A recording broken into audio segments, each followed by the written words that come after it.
এই নতুন সরকারের সাথে আওয়ামী লীগের কোনো গোপন চুক্তি হয়েছে কিনা রাষ্ট্রপতি শাহাবুদ্দিন চুপ্পু এখন সময় এসেছে তার অভিশংসন করে তাকে সরানো। সরকার কি আইনের শাসনের পক্ষে যাবে নাকি সরকার আরো একটি গৃহযুদ্ধের পরিস্থিতি তৈরি করতে চায়? সবচেয়ে প্রথম কাজটি হবে যে এই যে ফ্যাসিস্ট সময়ের যে রাষ্ট্রপতি, ফ্যাসিস্টের দোসর রাষ্ট্রপতি, তার অভিশংসনের জন্য পদক্ষেপ নেওয়া এবং নতুন সংসদ, জাতীয় সংসদ, সরকারি দল, বিরোধী দল সবাই মিলে এই কাজটি করবে। কারণ ফ্যাসিবাদের বিরুদ্ধে আমাদের কিন্তু জাতীয় ঐক্য রয়েছে। আমরা মনে করি সেই জাতীয় ঐক্যের জায়গা থেকে এটা এখানে কোনো বিভেদ থাকবে না। এটা সরকারি দল, বিরোধী দল একত্রে এই উদ্যোগ নেবে এবং এই যে রাষ্ট্রপতি শাহাবুদ্দিন চুপ্পু সেই সময় রাজনৈতিক দলগুলো ঐক্যমতে আসতে পারেনি দেখে রাষ্ট্রপতি পরিবর্তন হয়নি। নাহলে কিন্তু অন্তর্বর্তী সময়েই রাষ্ট্রপতি পরিবর্তনের দাবি জনগণের পক্ষ থেকে ছিল। সেই সময় রাষ্ট্রের স্থিতিশীলতা, সাংবিধানিক শূন্যতা, অনেক কিছুর কথা বলে রাষ্ট্রপতিকে রেখে দেওয়া হয়েছে। এখন নতুন সরকার এসেছে, নতুন সংসদ তৈরি হয়েছে। তা আমরা মনে করি যে এই রাষ্ট্রপতি এখন চলে যাওয়াটা কেবলই সময়ের ব্যাপার। আমরা সবাই সেই সময়ের অপেক্ষা আছি।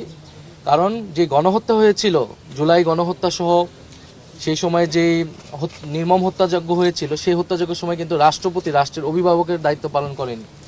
তিনি নীরব নিষ্ক্রিয় ভূমিকা পালন করেছিলেন।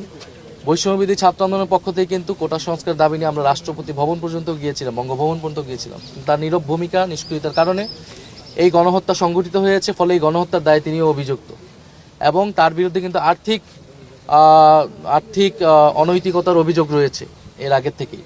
ফলে রাষ্ট্রপতি বলতে আমরা যেটা বুঝি, রাষ্ট্রের অভিভাবক, যেই সম্মান, শ্রদ্ধা, ভাব গাম্ভীর্য সম্পূর্ণ ব্যক্তিত্ব প্রয়োজন, তার কোনোটাই আসলে তার নেই, বরং নানা অপরাধে তিনি অভিযুক্ত। ফলে এখন সময় এসেছে তার অভিশংসন করে তাকে সরানো, দ্বিতীয়ত তার বিরুদ্ধে মামলা করে তাকে দ্রুত সময়ের মধ্যে গ্রেফতার করা।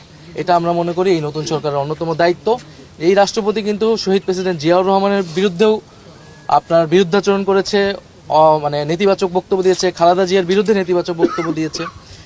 এবং ফলে আমরা মনে করি যে ফ্যাসিস্ট সময়ের চিহ্ন যে রাষ্ট্রপতি, সেই রাষ্ট্রপতিকে দ্রুত সময়ের মধ্যে আসলে গ্রেফতার করা প্রয়োজন।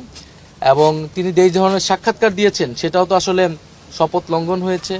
ফলে কোনোভাবেই আসলে এই রাষ্ট্রপতি আর এই দায়িত্বে, এই পদে থাকার আসলে যোগ্য না। বিভিন্ন জায়গায় হচ্ছে আওয়ামী লীগের অফিস খোলা নিয়ে অভিযোগ আনা হয়েছে এবং এনসিপি যারা নেতাকর্মী, বিশেষ করে সার্জিস আলম এবং হান্নান মাসুদ, তারা কিন্তু অনেক অভিযোগ করছিলেন যে হচ্ছে বিভিন্ন জায়গায়, বিশেষ করে এলাকাগুলোতে তাদের উপর হামলা চালানো হচ্ছে। এটা অভিযোগ না, এটা সত্য। এই সত্যতা সরকারও স্বীকার করেছে এবং সরকার বলেছে তারা আইন অনুযায়ী ব্যবস্থা নেবে। কারণ আওয়ামী লীগ আসলে আইনগতভাবে এখন নিষিদ্ধ, তার কার্যক্রম নিষিদ্ধ। এখন এই নতুন সরকারের সাথে আওয়ামী লীগের কোনো গোপন চুক্তি হয়েছে কিনা এটা আমরা জানি না, কিন্তু কার্যক্রমে এটাই মনে হচ্ছে যে ইলেকশনে ভোটের চুক্তি হোক আর যে কোনোভাবে হোক, কারণ প্রশাসনের সহযোগিতা ছাড়া এই কার্যক্রম সম্ভব নয়। আমরা আইনের শাসন চাই, খুব স্পষ্ট কথা। যদি আইনের শাসন ব্যত্যয় সরকারের পক্ষ থেকে ঘটে, আইনগতভাবে নিষিদ্ধ সাথে সরকার যদি সেটার প্রশাসন যদি সেটা অফিস খোলার বা কার্যক্রম করার সুযোগ সুবিধা করে দেয়, তাহলে জনগণের পক্ষ থেকে আমাদের প্রতিরোধের ডাক দিতে হবে। এটা আমরা বলেছি। আমরা অপেক্ষা করছি সরকার কি আইনের শাসনের পক্ষে যাবে নাকি সরকার আরো একটি গৃহযুদ্ধের পরিস্থিতি তৈরি করতে চায়।